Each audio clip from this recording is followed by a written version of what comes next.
are saying let us plant trees. Let us plant.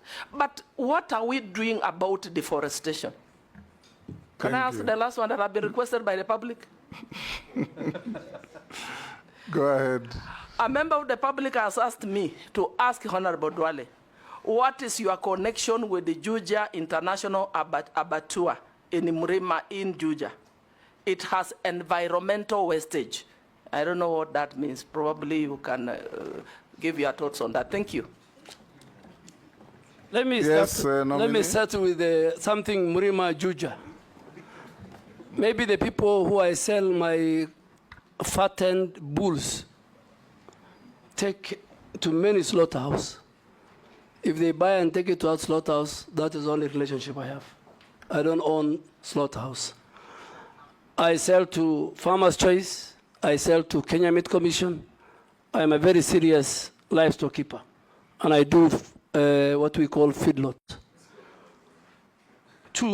So ask that person, maybe he's looking for another Duale. Let me answer about recruitment. I refuse to pick your call and many other people's calls because of corruption.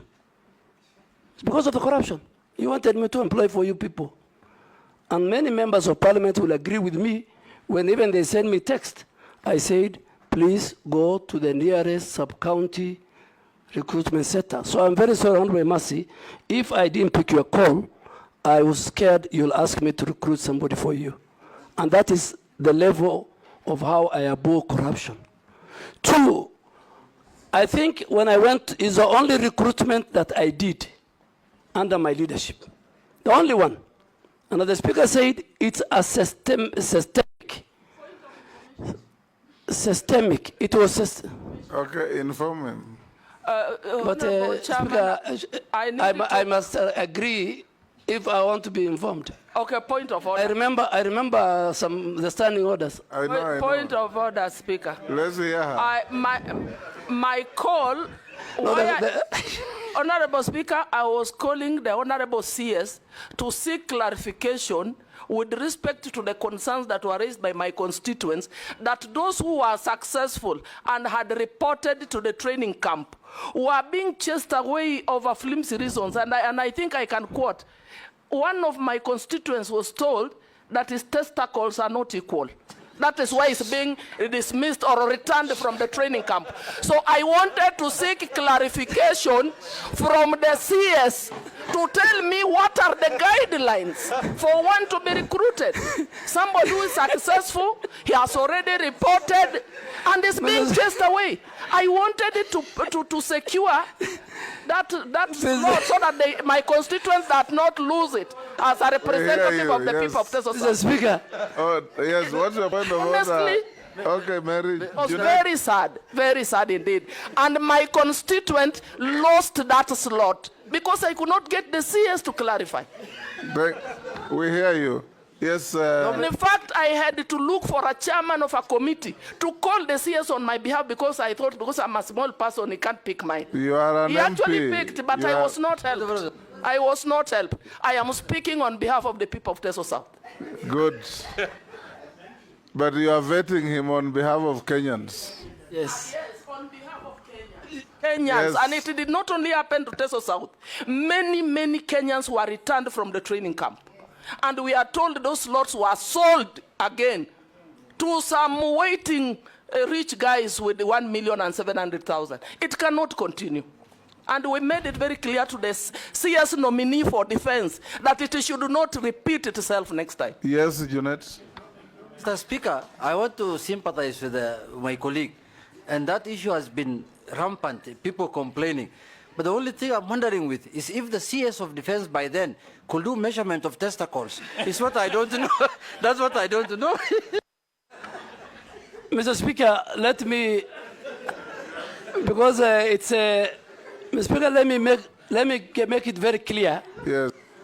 That the grounds given for the rejection of that recruit from Teso South is valid. Next year, if such a person comes, he will not be recruited into the Kenya Defense Force. Mr. Speaker, Kenya Defense Forces recruitment is different from the recruitment of the police. When people go are recruited at the sub-counties and they come, a very serious medical checks takes place. A number of people are sent because of medical ailments. And I think the former Vice Chief of Defense... unequal testicles ailments. Yeah, there were people... Women can know that, Chair. Mr. Only Speaker, women can know that. If you allow me to finish, there are many. The testicle that I want to go into is one of them. There are many, and the chairman of defense will agree. They measure... Point of order. Let me finish before the point of order. Mr. Speaker, there are many colleagues, there are many leaders who sent me why their person has been chased.